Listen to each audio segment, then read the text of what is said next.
بسم اللہ الرحمن الرحیم۔ السلام علیکم ورحمۃ اللہ وبرکاتہ۔ میں ہوں ذیشان الوی۔ آج کی میں اس ویڈیو میں آپ کو بتاؤں گا کن کن حالتوں میں ہم روزہ نہیں رکھ سکتے اور اس کا فدیہ کتنا دینا پڑتا ہے۔ جس کو اتنا بڑھاپا ہو گیا کہ روزہ رکھنے کی طاقت نہیں رہی، یا ایسا بیمار ہے کہ اب اچھا ہونے کی امید نہیں، نہ روزہ رکھنے کی طاقت ہے، تو وہ روزہ نہ رکھے اور ہر روزہ کے بدلے ایک مسکین کو صدقہ فطر کے برابر غلہ دے دے، یا صبح اور شام پیٹ بھر کے اس کو کھانا دے۔ شریعت میں اس کو فدیہ کہتے ہیں اور یہ دینا واجب ہے، اور غلہ کے بدلے میں اسی قدر غلہ کی قیمت دے دے جب بھی درست ہے۔ وہ گندم اگر تھوڑے تھوڑے کر کے کئی مسکینوں کو بانٹ دے تب بھی ٹھیک ہے۔ پھر اگر کبھی طاقت آ گئی یا بیماری سے اچھا ہو گیا تو سب روزے قضا رکھنے پڑیں گے، اور جو فدیہ دیا ہے اس کا ثواب الگ ملے گا۔ ایسا بوڑھا یا ایسا بیمار شخص چاہے تو رمضان کے شروع میں پورے مہینے کا فدیہ دے دے، اور چاہے مہینے کے آخر میں دے دے۔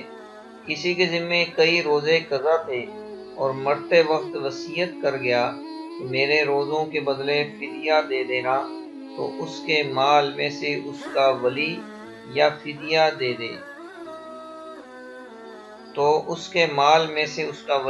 یہ فدیہ دے دے، اور کفن دفن اور قرض ادا کر کے جتنا مال بچے اس کے تہائی میں سے، یعنی 1/3 اگر سب فدیہ نکل آئے تو دینا واجب ہے۔ اگر اس نے وصیت نہیں کی مگر ولی نے اپنے مال میں سے فدیہ دے دیا، تب بھی اللہ تعالیٰ سے امید رکھے کہ شاید قبول کر لے اور اب روزوں کا مواخذہ نہ کرے گا، اور بغیر وصیت کے خود میت کے مال میں سے فدیہ دینا جائز نہیں ہے۔ اسی طرح اگر 1/3 یعنی 1/3 مال سے زیادہ ہو جائے تو باوجود وصیت کے بھی زیادہ دینا سب وارثوں کی رضامندی کے بغیر جائز نہیں۔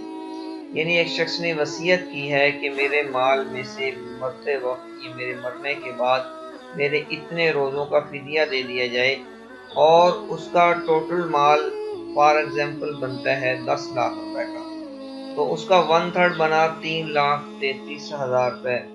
تو اگر 3,33,000 یا اس سے کم بنتا ہے تو پھر اس کے مال میں سے اس کی وصیت کے مطابق 1/3 مال میں سے فدیہ دیا جائے گا، اور اگر اس نے وصیت کی اور اس کا فدیہ 1/3 یعنی 1/3 مال 3,33,000 10 لاکھ کے مقابلے میں بنتا ہے، اور 3,33,000 سے زائد اس کا فدیہ بنتا ہے، تو پھر اس کی وصیت کے مطابق صرف 1/3 مال میں سے اس کا فدیہ دیا جائے گا، اس سے زائد دینا بغیر وارثوں کی رضامندی کے جائز نہیں۔ ہاں، اگر سب وارث خوشی سے راضی ہو جائیں تو دونوں صورتوں میں فدیہ دینا درست ہے، لیکن نابالغ وارث کی اجازت کا شرع میں کچھ اعتبار نہیں ہے۔